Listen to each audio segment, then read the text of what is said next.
Hello friends, my self अभी और we are going to start UPSC go channel. हम UPSC IAS की तैयारी कर रहे हैं। तो अभी अपने को यूपीएससी के अंदर जो विजन आईएएस की मंथली मैगजीन के अंदर अपन ने बहुत सारे टॉपिक्स कंप्लीट कर चुके हैं। कल अपन ने लास्ट टॉपिक पढ़ा था, मतलब अनरेगुलेटेड जो urban tourism in the Indian Himalayan region, और किसके अंदर, एनवायरनमेंट के अंदर। नाउ अपन नया टॉपिक है वाटर ट्रेडिंग। वाटर ट्रेडिंग का मतलब होता है कि वाटर की ट्रेडिंग करना, वाटर जो अनयूज्ड वेस्ट वाटर होता है उसकी ट्रेडिंग करना, उसके सर्टिफिकेट की ट्रेडिंग करना। इसका मेन पर्पज़ क्या है वाटर ट्रेडिंग का? देखो मैं आपको सिंपल, ये ज़्यादा मतलब इतना टिपिकल चीज़ नहीं है, मैं आपको सिंपल समझाता हूँ कि वाटर ट्रेडिंग का मतलब क्या होता है कि देखो अनयूज्ड वेस्ट वाटर होता है। तो जैसे कोई वेस्ट वाटर है वो यूज्ड नहीं होता है, तो उसको अनयूज्ड वेस्ट वाटर को अगर यूज किया जाएगा तो उसको धीरे धीरे ट्रेडिंग सिस्टम में लाया जा रहा है कि उसकी ट्रेडिंग की जाएगी उनके सर्टिफिकेट्स की। उससे क्या बेनिफिट मिलेगा, धीरे धीरे धीरे वेस्ट वाटर का भी यूज होने लग जाएगा। उससे हमारे सस्टेनेबल डेवलपमेंट की तरफ भी वर्किंग होगी, एनवायरनमेंट के लिए भी काम होगा। ठीक है, चलो नाउ फाइनली अपन स्टार्ट करते हैं। रिसेंटली नीति आयोग ने रिलीज किया है document on water trading mechanism to promote the reuse of treated waste water. ठीक है, वाटर ट्रेडिंग मैकेनिज्म सबसे पहले वाटर ट्रेडिंग का मतलब होता है water market mechanism that consider water as a commodity rather than a public good. यानी हमारे यहाँ पे वाटर का मतलब जो वाटर क्या है, फंडामेंटल राइट टू लाइफ के अंदर आता है कि वाटर राइट टू लाइफ के अंदर हमारा अधिकार है पानी पीने का। ठीक है, लेकिन जो वेस्ट वाटर है उसके लिए अभी वाटर ट्रेडिंग के लिए क्या किया गया है कि वाटर मार्केट मैकेनिज्म को डेवलप किया गया है। वो वाटर को एक कमोडिटी मानेगा, वाटर को एक वस्तु मानेगा जिसका व्यापार किया जा सकता है, rather than as a public good. ठीक है, it can be traded among users according to their needs, और इसको यूज़ किया जा सकता है, इसको ट्रेड किया जा सकता है अमंग यूजर्स के बीच में according to their needs. Mechanism क्या होगा, a water company rather than creating its own water source, यानी एक वाटर कंपनी इसके खुद के वाटर सोर्स को मतलब rather than creating its own water source, यानी खुद का वाटर सोर्स क्रिएट करने की बजाय वो वाटर को बाई कर सकते हैं from a third party and sell it to the users, यानी थर्ड पार्टी से वाटर को बाई कर सकते हैं एंड इसको यूजर्स को सेल कर सकते हैं कि एक थर्ड पार्टी से खरीदेंगे और यूजर्स को सेल कर देंगे, मेन जो इसके कंज्यूमर्स होंगे। ठीक है, enabling elements for water trading. Water trading के लिए इनेबलिंग एलिमेंट्स कौन कौन से हैं? Ownership of water should be indisputable, ये इंडिस्प्यूटेबल होगी, उस पर कोई डिस्प्यूट नहीं होगा कि इस पर वाटर के ऊपर ओनरशिप किसकी है। दूसरा, water entitlement could be transfer, water के ऊपर जो एंटाइटलमेंट है, जो सर्टिफिकेट मिलेगा उसको ट्रांसफ़र किया जा सकता है। Water reuse certificate as tradable permit, मतलब उनको ट्रेड किया जा सकता है अगर under the WRC water reuse certificate trading system. Water users are sectors including municipality, residential, industrial and agriculture sector shall be registered, यानी इसको क्या किया जाएगा कि ये एक ट्रेडिंग सिस्टम जो WRC ट्रेडिंग सिस्टम के अंदर वाटर यूजर्स एरो सेक्टर्स, यानी अलग अलग इंडस्ट्रियल सेक्टर्स होंगे, रेजिडेंशियल सेक्टर है, म्यूनसिपल सेक्टर है, एग्रीकल्चर सेक्टर है, उसके अंदर जो मल्टी यूजर्स है उनको रजिस्टर किया जाएगा और उनको इंडिविजुअल लेवल पर टारगेट दिए जाएंगे कि उनको वाटर रीयूज कितना करना है, जो वाटर को रीयूज कितना करना है उनको टारगेट दिया जाएगा। जैसे कि म्यूनसिपलिटी है, रेजिडेंशियल एरिया है, उसके अलावा इंडस्ट्रियल है, उनको बोल दिया जाएगा जैसे कि फॉर एग्जांपल राजस्थान में अजमेर है, भीलवाड़ा है, उदयपुर है, जयपुर है, सो मेनी डिस्ट्रिक्ट्स है। तो भीलवाड़ा के अंदर क्या किया जाता है मोस्टली कि वहाँ पर, मतलब ये कोई गवर्नमेंट की स्कीम नहीं है, मैं सिर्फ आपको समझाने के लिए पर्पज से बता रहा हूँ कि भीलवाड़ा के अंदर क्या किया जाता है कि जो पानी आता है वेस्ट वाटर, नालियों का पानी, उसको क्या करते हैं कि कंपनीज इंडस्ट्रियल सेक्टर द्वारा यूज़ किया जाता है। ठीक है, तो वैसे इसके अंदर क्या होगा, इंडस्ट्रियल सेक्टर को, जो इंडस्ट्रियल सेक्टर है उसको रजिस्टर कर दिया जाएगा और उनको इंडिविजुअल टारगेट दिया जाएगा कि आपको इतने पानी का जो ये वाटर है उसका इतना रीयूज करना है। मतलब जो वाटर बह गया है उसका रीयूज का मतलब ऑलरेडी एक बार किसी ने यूज कर लिया है, उसके बाद जो नालियों में पानी बह रहा है जो वेस्ट वाटर है उसको वापस से रीयूज करना है इंडस्ट्रियल लेवल पे, इंडस्ट्री सेक्टर के अंदर। तो इस तरह उसका टारगेट दिया जाएगा। वाटर यूजर्स हैविंग WRC, जिसके पास वाटर रीयूज सर्टिफिकेट है वो चाहे तो उसको सेल भी कर सकते हैं in the open market.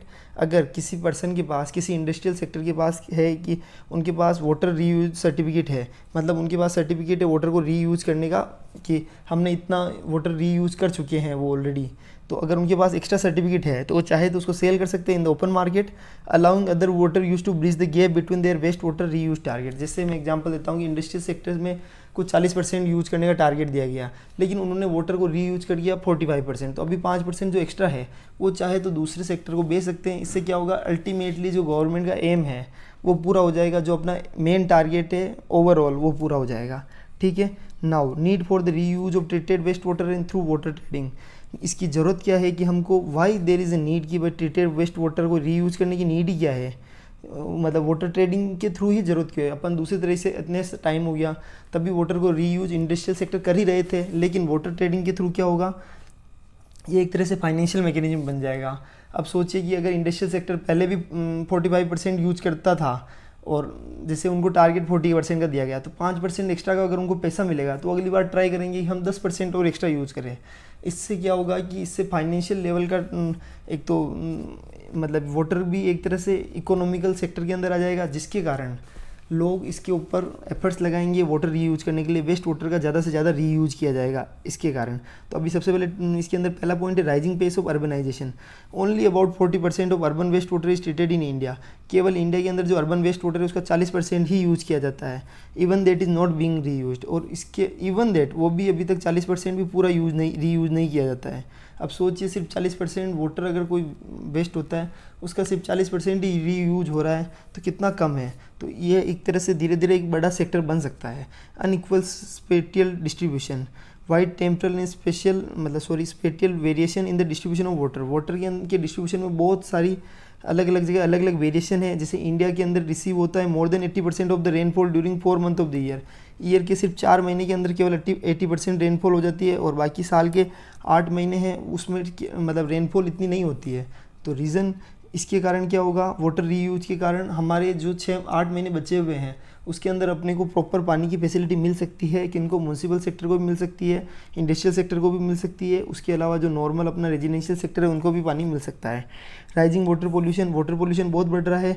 Waste water including agriculture run off is the leading cause of water pollution. जो वेस्ट वाटर है, जो नालियों के अंदर जो पानी बह रहा है, जो वाटर वेस्ट हो रहा है, वो सबसे बड़ा वाटर पोल्यूशन का कारण है। अगर इस सेक्टर को हमने वाटर ट्रेडिंग सिस्टम के थ्रू इसमें अगर अपन ने वेस्ट वाटर का यूज़ करना स्टार्ट कर दिया तो उसका बेनिफिट क्या मिलेगा, वाटर पोल्यूशन कम होगा और धीरे धीरे धीरे पोल्यूशन में भी कमी आएगी। तो it is intricately linked to the human and ecosystem health with over 80% of global waste water estimated to enter water bodies untreated. यानी जो अगर 80% of global waste water estimated to enter water bodies untreated, यानी जो water bodies यानी जो समुद्र के अंदर 80 समुद्र है या किसी भी नदी के अंदर अगर 80% जो पानी जा रहा है वो अनट्रीटेड होता है, जिसको मतलब वो पोल्यूटेड होता है। तो अगर इसका रीयूज हो जाएगा तो उसमें से पोल्यूशन कचरा पट्टी बाहर निकल जाएगी और पोल्यूशन में भी कमी आएगी। उसके अलावा वाटर स्केर्सिटी को कम करना, अभी अपन ने पढ़ा है कि भाई एशिया के अंदर क्या है कि around 80% of the people living under water stage lived in Asia. Asia के अंदर जो 80% पीपल रह रहे हैं उन वो क्या है, वहाँ पर वाटर स्टेज यानी पानी की कमी है। जैसे कि नॉर्थ ईस्ट के अंदर, चाइना के अंदर, इंडिया के अंदर बहुत सारी जगह है। तो इसको भी टैकल किया जा सकता है वेस्ट वाटर के रीयूज के थ्रू, जो वाटर रीयूज के through. Low water use efficiency in Indian agriculture के अंदर लो वाटर यूज एफिशिएंसी, अराउंड जो ग्राउंड वाटर है एक्सट्रैक्ट किया गया उसका 89% पानी तो कहाँ यूज किया जाएगा, सिंचाई के लिए। एंड क्रॉप्स जैसे पेडी है, शुगर केन है, consume more than 60% of irrigation, यानी पेडी और शुगर केन इरिगेशन वाटर का, सिंचाई के पानी का 60% पानी तो यही खा जाते हैं। India is also a large virtual net export of water because of agriculture product export. India is also a large virtual net export of water, यानी इसके अंदर इंडिया के अंदर मतलब एक जो एक्सपोर्ट ऑफ वाटर होता है, net export of water because of agriculture product export, यानी जो अपन एक तरह से एग्रीकल्चर प्रोडक्ट को एक्सपोर्ट कर रहे हैं। तो मल्टीपल जो अपना ज़्यादा पानी तो उसी के अंदर यूज हो रहा है एग्रीकल्चर सेक्टर में 89%, तो एक तरह से अपन उसका एक्सपोर्ट कर रहे हैं पानी का, मतलब अदर लाइन में। तो कहने का मतलब सिंपल, इसको मैं आपको ये समझाना चाह रहा हूँ कि अगर वाटर ट्रेडिंग सिस्टम होगा तो उससे वेस्ट वाटर का रीयूज होगा, उसको इंडस्ट्रियल सेक्टर में यूज कर सकते हैं, प्राइवेट सेक्टर में यूज कर सकते हैं, उसको म्युनिसिपल सेक्टर में यूज कर सकते हैं, रेजिडेंशियल सेक्टर में यूज कर सकते हैं, उसके अलावा एग्रीकल्चर सेक्टर में यूज किया जा सकता है, 100 मिनी जगह यूज किया जा सकता है। तो उससे जो एक्चुअल में जो शुद्ध पानी है उसको भी उसके ऊपर भी बोझ कम पड़ेगा और जो पानी वेस्ट जा रहा है वो भी पूरा यूज होगा। और इसको अगर फाइनेंशियल लेवल पर वाटर ट्रेडिंग सिस्टम में लेकर आ गया तो उसका बेनिफिट ये मिलेगा कि धीरे धीरे इससे इनकम भी जनरेट हो जाएगी। ठीक है। Virtual water is the water hidden in the product service and process people by and use every day. Virtual water का मतलब क्या होता है कि ऐसी प्रोडक्ट, ऐसी सर्विसेज और ऐसी प्रोसेस जहाँ पर पीपल एक तरह से मतलब हिडन रूप से पानी को खरीदते और बेचते हैं। जैसे कि अगर अपन ने कोई प्रोडक्ट ऐसा बेचा जैसे गन्ने का जूस है, अगर अपन उसको बेच रहे हैं, तो कहने का मतलब ये है कि वर्चुअल वाटर का मतलब जिसमें ऐसे जैसे गन्ने का जूस है, तो गन्ने के जूस के अंदर अगर अपन गन्ने का जूस खरीद रहे बेच रहे हैं, तो एक तरह उसमें से पानी की मात्रा भी होती है। तो इट इज़ द मतलब इसके अंदर हिडन वाटर भी छिपा हुआ है। चैलेंजेस क्या है, तो सिंपल देखो, ये ज़्यादा कोई टिपिकल चीज़ नहीं है, लेकिन मैं सिंपल आपको समझा रहा हूँ कि अब इसमें वाटर ट्रेडिंग सिस्टम में सबसे बड़ा चैलेंज क्या है कि वाटर हमारे यहाँ पे मतलब राइट टू लाइफ के अंदर आता है, उसके कारण इसकी कॉस्ट, वो फ्रेश वाटर की पानी की कॉस्ट जीरो है। जब अगर फ्रेश वाटर की कॉस्ट ही जीरो होगी तो लोग क्या करेंगे, जो फ्री में पानी आ रहा है उसको जो यूज करेंगे, जबकि वाटर ट्रेडिंग सिस्टम में तो पैसा लगता है। उसको पानी जो वेस्ट वाटर है उसको रीयूज करने के लिए उसको पहले ट्रीट करना पड़ेगा, थोड़ा सा शुद्ध बनाना पड़ेगा। तो जब फ्रेश वाटर पॉकेट में मिल रहा है एक आदमी को, तो फिर वो उसको क्यों यूज करेगा, ठीक है। तो treating the waste water and supplying it to the farm field और to the industrial unit will involve certain cost. देखो मैंने आपको बोला कि कुछ कॉस्ट होगी उसके अंदर, विच में not be competitive with the cost of fresh water. इससे अच्छा तो आदमी fresh water direct ground water से निकाला और यूज कर लेगा, क्योंकि वहाँ कॉस्ट लगी नहीं रही है, ठीक है। Now second, storage. Since the process of waste water generation is continuous, वो लगातार चलती रहती है। Treatment process also should be continuous, वो भी ट्रीटमेंट प्रोसेस भी कंटिन्यूस होनी चाहिए। However the demand may not remain constant throughout the year, और ज़रूरी नहीं कि पूरे साल डिमांड सेम ही रहे, कभी कम कभी ज़्यादा। तो इसके कारण क्या होगा, स्टोरेज भी, वो पानी का स्टोरेज प्रोसेस भी बनानी पड़ेगी जिसके अंदर कंटिन्यूसली पानी आता रहेगा, वाटर का ट्रीटमेंट होता रहेगा, इसलिए और इतनी उसकी डिमांड नहीं रहेगी। तो अगर ट्रेडिंग सिस्टम में ये भी सबसे बड़ा इशू है।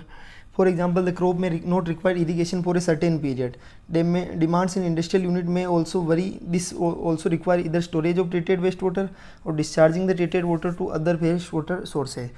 कहने का मतलब ये है कि ज़रूरी नहीं कि रेजिडेंशियल जो इंडस्ट्रियल सेक्टर है वहाँ पूरे साल उसकी नीड हो, प्लस क्रॉप में भी कुछ समय ऐसा आता है जिस टाइम पे पानी की ज़रूरत होती नहीं है। तो उस केस में क्या करना पड़ेगा, या तो उस वाटर जो अपन ने ट्रीटेड किया है, जो अपन ने शुद्ध बनाया है, उसको डिस्चार्ज करना पड़ेगा, या फिर क्या नाम है, उस ट्रीटेड वेस्ट वाटर के लिए एक प्रॉपर स्टोरेज व्यवस्था चाहिए। तो ये भी अपने आप में कॉस्टली पड़ सकता है। Identification creation of demand to make water treated waste water, अगर टू मेक वाटर जो ट्रीटेड वेस्ट वाटर है ए ट्रेडेबल, अगर उसको ट्रेडेबल कमोडिटी बनाना है तो ये ज़रूरी है कि उसकी मार्केट में डिमांड भी हो। अगर लोग खरीदने वाले होंगे तभी उस पर वर्किंग होगी, वरना कोई व्यक्ति उस पर काम क्यों करेगा। उसको ट्रेडेबल कमोडिटी होगा तभी लोग उस पर मतलब वेस्ट वाटर को शुद्ध बनाने के लिए कोशिश करेंगे। Assured supply, maintenance of plant, disruption in sewage network, quality problem in inlet sewage और treated sewage, disruption in the distribution network could interrupt supply. कहने का मतलब है कि प्लांट को मेंटेन करना, उसके अलावा नेटवर्क को डिस्टर्ब करना, quality problem in inlet sewage, inlet sewage के अंदर क्वालिटी प्रॉब्लम, और disruption in the distribution network के अंदर जो डिस्ट्रप्शन होगा ये भी कभी कभी सप्लाई को इंटरप्ट कर सकता है, ठीक है ना। Water as a fundamental human right, मैंने आपको शुरुआत में बता दिया था कि वाटर फंडामेंटल ह्यूमन राइट है। This is mainly because of the due consideration of the essentially of water as a fundamental human right. ये फंडामेंटल ह्यूमन राइट है, ठीक है। Water is neither considered a commodity nor possess any significant economic value. कहने का मतलब ये है कि देखो, जो नॉर्मल अपन फ्रेश वाटर पानी पीते हैं उसकी ना तो कोई कॉस्ट आती है, और ऊपर से अपने को राइट टू ह्यूमन राइट्स के तहत वो वैसे भी फ्री ऑफ कॉस्ट है। तो फिर वाई लोग, ये भी अपने आप में एक चैलेंज है किन के लिए, जो वेस्ट वाटर को ट्रीटमेंट करवाने के लिए। क्योंकि जो जनरल आदमी होगा, जैसे कि जो बड़ी फैक्ट्रीज है, चलो वो तो एक बार के लिए कर भी दे, लेकिन बहुत सारे ऐसे अम्मी है जो माइक्रो स्मॉल मीडियम एंटरप्राइजेज है, वो क्या करेंगे, सीधा फ्रेश वाटर आ रहा है तो वो अपने अलग से कॉस्ट क्यों बढ़ाएंगे, ठीक है ऐसा। अब वे हीट क्या है, तो इंडिपेंडेंट रेगुलेटरी अथॉरिटी का फॉर्मेशन करना पड़ेगा, किसके लिए, वाटर एलोकेशन को डिटरमाइन करने के लिए और ट्रीटेड वेस्ट वाटर की प्राइसिंग डिसाइड करने के लिए। इंडिया के अंदर 12 स्टेट ऐसे हैं जिन्होंने ऑलरेडी इस एक्ट को मतलब इनेक्ट कर दिया है ताकि वो इस प्रकार की इंडिपेंडेंट रेगुलेटरी अथॉरिटी बना सके। लेकिन उनके अंदर भी वाटर जो टेरिफ्स है उसको, इरिगेशन सेक्टर के अंदर जो वाटर टेरिफ्स है उसको रेगुलेट करने के लिए मतलब उनके पास सिर्फ किसका पावर है कि जो इरिगेशन सेक्टर है उसके अंदर वाटर टेरिफ को रेगुलेट करने का। उसके अलावा इंडस्ट्रियल सेक्टर भी है, रेजिडेंशियल सेक्टर है, तो उसका डिसाइड करने का पावर नहीं है। मतलब ये भी अपने आप में इशू है। तो we have to work on this also, creation of trading platform way ahead, यानी ये चीज़ों पर अपने को डिसाइड करना होगा, इस चीज़ों पर वर्किंग करनी होगी, एक ट्रेडिंग प्लेटफॉर्म को क्रिएट करना होगा और जिसके अंदर सारे स्टेक होल्डर्स का इन्वॉल्वमेंट हो, और रीयूज टारगेट को फिक्स करना होगा कि भाई इस व्यक्ति रेजिडेंशियल सेक्टर में इतना यूज होना ही चाहिए, म्यूनसिपल सेक्टर में, इंडस्ट्रियल सेक्टर में इतना यूज होना ही चाहिए, तभी जाके काम वर्क आगे बढ़ेगा। ठीक है, तभी जाके वाटर री यूज जो सर्टिफिकेट है उसको वैल्यू मिलेगी, उसको क्रेडिट मिलेगी। उसके अलावा industrial clusters and municipal residential unit को आइडेंटिफाई कर देंगे कि भाई एक आपको ये डिसाइड करना पड़ेगा कि इंडस्ट्रियल यूनिट कौन सी है, म्यूनसिपल यूनिट्स कौन सी है, एग्रीकल्चर लैंड कौन सी है, एनवायरमेंटल यूनिट्स कौन सी है, उनको आइडेंटिफाई करना होगा जहाँ पर ट्रीटेड वेस्ट वाटर यूज किया जा सकता है ऐसी जगह। क्योंकि ज़रूरी नहीं कि सारी जगह ही ट्रीटेड वेस्ट वाटर को यूज किया जा सके, कुछ जगह ऐसी भी होगी जहाँ पर एकदम फ्रेश वाटर ही नीडेड हो। तो इसके लिए भी क्या करना पड़ेगा, इनको डिसाइड करना पड़ेगा कि कौन कौन सी इंडस्ट्रियल यूनिट्स है, कौन कौन सी म्यूनसिपल यूनिट्स है। Preparation of site specific plan for reuse. GIS tools could be used for initial planning and social mobilization through NGO would be required to overcome the stigma of the use of treated wastewater। ठीक है, site specific plan for reuse, site specific plan भी बनाने पड़ेंगे reuse के लिए, उसको भी prepare करना पड़ेगा कि कैसे इस साइट पे किस तरह स्पेसिफिकली अपने को प्लान अप्लाई करना पड़ेगा जिसका यूज किया जाएगा इनिशियल प्लानिंग एंड मोबिलाइजेशन का, ताकि हम ट्रीटेड वेस्ट वाटर को प्रॉपर्ली यूज कर सकें। मॉनिटरिंग मैकेनिज्म, उसके अलावा working towards water neutrality, water neutrality की तरफ हमको काम करना पड़ेगा। कहने का मतलब ये है कि अगर कोई फ्रेश वाटर को बहुत ज़्यादा यूटिलाइज किया जा रहा है तो उसके बदले हमको वेस्ट वाटर को भी उतना यूज करना पड़ेगा, तभी जाके वाटर न्यूट्रलिटी आएगी। यानी टोटल जो वाटर डिमांड है should be the same after a new development is built as it was before. यानी अगर कुछ नई इंडस्ट्रीज डेवलप हुई है फॉर एग्जांपल, उससे पहले जो पानी की डिमांड थी और उसके बाद में जो पानी की डिमांड है वो बराबर ही होनी चाहिए। ऐसा कारण क्यों है, वो कैसे बराबर होगी, वो ऐसे बराबर होगी कि अगर कोई नई इंडस्ट्रीज डेवलप हो गई है तो अगर वाटर रीयूज को बढ़ा दो तो उससे क्या होगा, नए फ्रेश वाटर की डिमांड नहीं बढ़ेगी। तो इसका मतलब हो गया कि भाई इससे वाटर न्यूट्रलिटी आएगी। यानी जो वाटर डिमांड है वो total water demand should be the same after a new development is built as it was before. Promoting water reuse can aid in achieving water neutrality.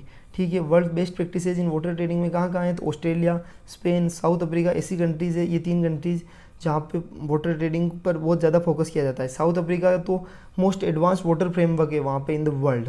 क्यों, वहाँ पर क्या करते हैं, ये सब जगह वाटर ट्रेडिंग का यूज़ करते हैं और मतलब ये उनके हिसाब से बेस्ट मेथड है to use water in an, मतलब वाटर को रीयूज करना है इन एन एफिशिएंट मैनर में। ठीक है, नाउ क्रॉप डाइवर्सिफिकेशन का मतलब भी समझ लो। क्रॉप डाइवर्सिफिकेशन का मतलब होता है उसके थ्रू भी अपन वाटर को, मतलब थोड़ा सा वाटर क्राइसिस एग्रीकल्चर के अंदर जो आती है उसको रिजोल्व कर सकते हैं। वो किसको, क्रॉप डाइवर्सिफिकेशन के थ्रू। अब क्रॉप डाइवर्सिफिकेशन का मतलब होता है कि अगर कोई एक सेक्टर है, एक ज़मीन है जिस पे केवल पेडी का यूज हो रहा है और शुगर केन, आपको अपने को पता है ये बहुत ज़्यादा पानी को कंज्यूम करते हैं, उसमें सबसे ज़्यादा पानी चाहिए, तो उसकी जगह अगर अपन मल्टी क्रॉपिंग कर रहे हैं तो उससे क्या बेनिफिट मिलेगा, एक ही लैंड पर अगर मल्टी क्रॉपिंग कर रहे हैं, regional dominance of one crop to regional production of a number of crops, यानी उनको कन्वर्ट करना है नंबर ऑफ क्रॉप्स में मल्टीपल क्रॉप्स के अंदर, ताकि क्या होगा उससे cereals, pulses, vegetables, fruit and oil seeds, इनकी डिमांड को मीट आउट करने के लिए, जो अभी आपको पता है एक तो ऑयल सीड्स है, वेजिटेबल्स है, फ्रूट्स है, पल्सेज है, सीरियल्स है, उनकी जो ज़्यादा डिमांड बढ़ी है उसको मीट आउट करने के लिए अपने को क्या करना चाहिए, केवल एक ही लैंड पे मल्टी क्रॉपिंग करनी चाहिए। उसके कारण क्रॉप डाइवर्सिफिकेशन आएगा और वाटर क्राइसिस भी रिजोल्व होगी। In addition to water conservation it aims to improve soil health, यानी सॉइल हेल्थ को इम्प्रूव करेगा एंड मेंटेन करेगा dynamic equilibrium of the agro ecosystem. उसके अलावा क्या होगा, सॉइल हेल्थ को इम्प्रूव करना and maintain dynamic equilibrium of the agro ecosystem, यानी जो एग्रो इकोसिस्टम होता है और सॉइल हेल्थ है उसको इम्प्रूव किया जाएगा। वाटर कंजर्वेशन के अलावा क्रॉप डाइवर्सिफिकेशन का फ़ायदा क्या है, जैसे कि एक ही जगह एक ही ज़मीन पे कंटिन्यूसली पेडी उग रही है 5-6 साल से, तो अगर धीरे धीरे धीरे वो ज़मीन की जो सॉइल डिग्रेडेशन होता जाएगा, लेकिन अगर उस पर अपन बार बार चेंज करते रहेंगे, धीरे धीरे हर 2-3 साल में फसलों का चेंज होता जाएगा, मल्टी क्रॉपिंग करेंगे तो उससे ये बेनिफिट मिलेगा कि ज़मीन उपजाऊ भी होती जाएगी साथ साथ में, और अगर ज़मीन उपजाऊ होगी तो प्रोडक्शन ज़्यादा होगा और ये भी बेनिफिशियल है। Various measures taken crop diversification programme, मतलब किसके लिए, ये सब वाटर क्राइसिस से रिजोल्व करने के लिए। गवर्नमेंट इज यूजिंग मतलब मिनिमम जो सपोर्ट प्राइस है किसके अंदर, अलग अलग जो क्रॉप्स है उसके अंदर, उसके कारण लोग मल्टी क्रॉपिंग करें। स्टेट स्पेसिफिक स्कीम भी होती है और डायरेक्ट सीडेड राइस, यानी लोगों को डायरेक्टली बोला जाता है कि आप ऐसी फसलें उगाओ जिसके अंदर कम पानी का यूज होता है। इसका सिग्निफिकेंस क्या होगा कि हरियाणा ने इस इनिशिएटिव का यूज करके 31,500 करोड़ लीटर पानी बचाया है एंड 72,000 एकड़ ऑफ लैंड को मतलब diet seeded rice in 2022 during the kharif season के अंदर 72,000 एकड़ का लैंड का यूज किया गया है। और ऐसे हरियाणा और पंजाब के अंदर बहुत सारी ऐसी क्रॉप है जो नेचुरल नहीं है, मतलब वहाँ की ज़मीन पर नेचुरली उगाई नहीं जाती, जैसे पेडी, तो उसके लिए एक तरह से वहाँ क्रॉप डाइवर्सिफिकेशन भी अच्छा है। और monocropping pattern reduces resource usage efficiently, और इसके कारण रिसोर्स भी प्रॉपर्ली यूज होता है, किसके कारण, मोनोक्रॉपिंग के कारण। लेकिन इसमें कंसर्न्स क्या है कि ये फार्मर की इनकम को नुकसान पहुंचा सकता है, इंडिया की फूड सिक्योरिटी को नुकसान पहुंचा सकता है। उसके अलावा नेट रिटर्न टू फार्मर्स को जो नेट रिटर्न्स होता है, क्योंकि जैसे अगर मल्टी क्रॉपिंग करेंगे तो वहाँ खर्चा भी ज़्यादा आएगा, तो कुल मिला के जो नेट बेनिफिट होगा फार्मर को वो बराबर ही होगा, जो कि एक प्रोडक्ट उगाओ या मल्टी क्रॉपिंग करो, ज़्यादा कोई डिफरेंस नहीं आने वाला है। और लेक ऑफ अवेयरनेस की भी कमी होती है। ठीक है, अब अपन शॉर्ट्स पढ़ लेते हैं, कुछ शॉर्ट्स पढ़ लेते हैं अपन। बाकी जो शॉर्ट्स इन न्यूज़ है धीरे धीरे अपन सारे टॉपिक कंप्लीट कर देंगे, कोई बड़ी बात नहीं है। ठीक है, कल अपन ने क्या पढ़ा था, आपको पता है कि अर्बन रिवर मैनेजमेंट प्लान पढ़ा था, URMP। और अर्बन जो रिवर मैनेजमेंट प्लान है उसके अंदर national mission for clean Ganga था और रिवर सिटी अलायंस, और वो नमामि गंगे का पार्ट था। और इसको ये किसका इनिशिएटिव था, तो मिनिस्ट्री ऑफ जल शक्ति and ministry of housing and urban affairs का। ठीक है, उसके अंदर पहली फेज में 25 सिटी सेलेक्ट की जाएगी और उन सिटीज़ के अंदर प्रोजेक्ट काम करेगा। ये वाला प्रोजेक्ट जो कौन सा प्रोजेक्ट है, जो अपना अर्बन रिवर मैनेजमेंट प्लान है और इसके ट्रस्टी, इसको फंड किसके द्वारा किया जाएगा, वर्ल्ड बैंक के द्वारा। इससे क्या फ़ायदा मिलेगा, वहाँ पे इफेक्टिव रेगुलेशन ऑफ एक्टिविटी किया जाएगा, वाटर पोल्यूशन फ्रॉम सोर्सेज को कम किया जाएगा, lack of specific land use category और लेजिस्लेशन डिफाइनिंग रिवर रेगुलेशन को स्पेसिफिकली डिसाइड किया जाएगा। Religious practices such as mass bathing, idol immersion, ये क्रेमर्शन हो रहा है उसको रोका जाएगा, जो अस्थि विसर्जन हो रहा है। और इसके बेनिफिट्स क्या मिलेंगे, लोगों को एक्टिवली उनके अंदर अवेयरनेस जनरेट करना, इको फ्रेंडली एनवायरनमेंट डेवलप करना, वाटर बॉडीज़ को रिजुविनेट करना, मैक्सिमम गुड क्वालिटी को इंश्योर करना और इकोनॉमिक रिवर की इकोनॉमिक पोटेंशियल को लिवरेज करना। ठीक है, अब दूसरा टॉपिक है इसके अंदर फ्लड वॉच मोबाइल एप्लीकेशन, एक नया मोबाइल ऐप जो अपन बोलते हैं, एंड्रॉयड मोबाइल के अंदर ऐप आता है उसको बोलते हैं फ्लड वॉच मोबाइल एप्लीकेशन। एक नया ऐप लॉन्च किया गया है, किसके द्वारा, सेंट्रल वाटर कमीशन के द्वारा। Flood watch provide real time flood situation को नाम से समझो, फ्लड वॉच यानी जो फ्लड पर वॉच करेगा, जो फ्लड पर नज़र रखेगा, तो रियल टाइम फ्लड सिचुएशन को एस्टिमेट करेगा। ये जो फ्लड वॉच ऐप है in the country and flood forecast करेगा टू द पब्लिक, और पब्लिक को बताएगा। इसके कारण क्या होगा, state wise basin wise flood forecast को प्रोवाइड किया जाएगा। फ्लड वॉच ऐप यूटिलाइज करता है एडवांस टेक्नोलॉजी को, such as satellite data analysis को, मैथमेटिकल मॉडलिंग को एंड रियल टाइम मॉनिटरिंग को यूज करेगा, जिसके कारण एक्यूरेट और टाइमली फ्लड फोरकास्ट किया जाएगा, अनुमान लगाया जा सकता है। मैं 1 सेकंड पानी पी लेता हूँ, उसके बाद अपन आगे का टॉपिक पढ़ते हैं।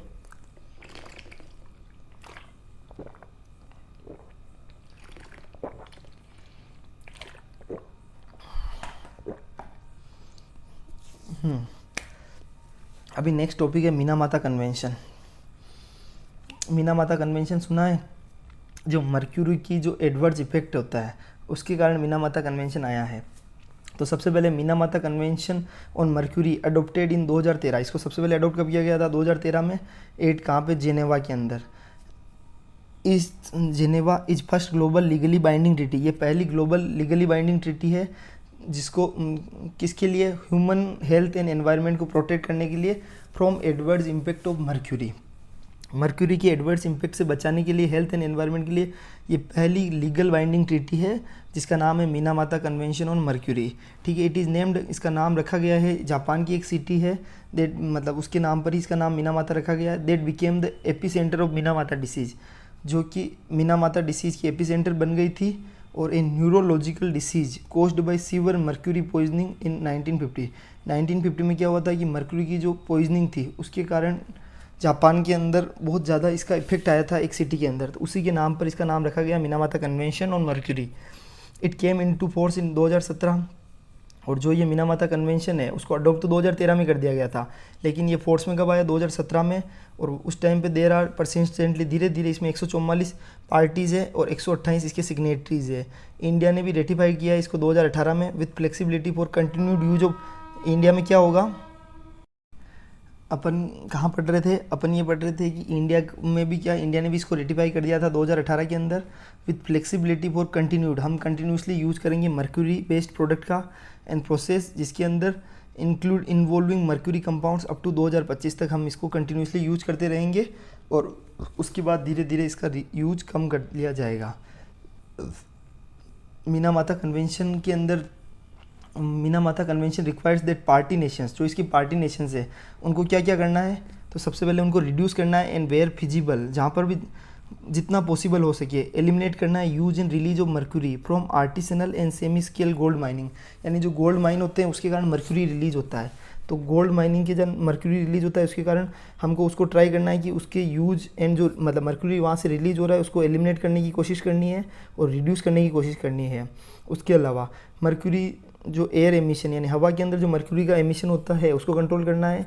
कहाँ से, कोल फील्ड से, जो अपन कोल की जो माइंस होती है, पावर प्लांट्स होते हैं और इंडस्ट्रियल जो कोल के बॉयलर्स होते हैं वहाँ से भी मर्क्यूरी निकलता है, उसको भी कंट्रोल करने की कोशिश करनी है। उसके अलावा फेस आउट करना और रिड्यूस करना है mercury use in the product like battery, switch, light, cosmetics, pesticides, dental अमालगम। और ये जो बैटरी स्विचेज अपन ने सुना है उसके अंदर भी मर्क्यूरी का यूज होता है, उन प्रोडक्ट के अंदर भी रिड्यूस करना है। ठीक है, अभी आपको अगर मर्क्यूरी टॉपिक पे आ जाता है, ये मिनामाता कन्वेंशन 2017 में आया था, इंडिया ने इसको रेटिफाई 2018 में किया था और ये फोर्स में 2017 में आया था। पहला स्टेटमेंट हो गया। दूसरा, इंडिया ने इसको 2018 में रेटिफाई किया था। तीसरा, मर्क्यूरी का यूज किया जाता है बैटरी के अंदर, स्विचेज के अंदर, लाइट्स के अंदर।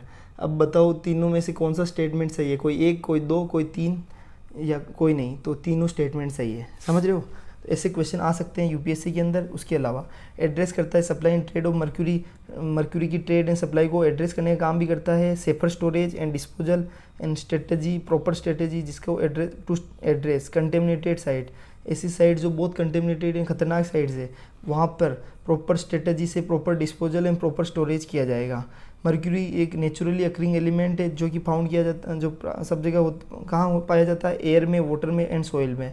इट में है, इसके अंदर इसके टॉक्सिक इफेक्ट होते हैं और नर्वस सिस्टम पे, थायराइड पे, किडनी पे, लंग्स पे। याद रखना, इसका क्वेश्चन आ सकता है कि भाई थायराइड पे इसका इफेक्ट होता है, किडनी पे होता है, लंग्स पे होता है, इम्यून सिस्टम पे होता है, आइज पे होता है, गम्स पे होता है, स्किन पे होता है। It is considered by WHO के द्वारा इसको कंसिडर किया जाता है as one of the top 10 chemical of major public health concern.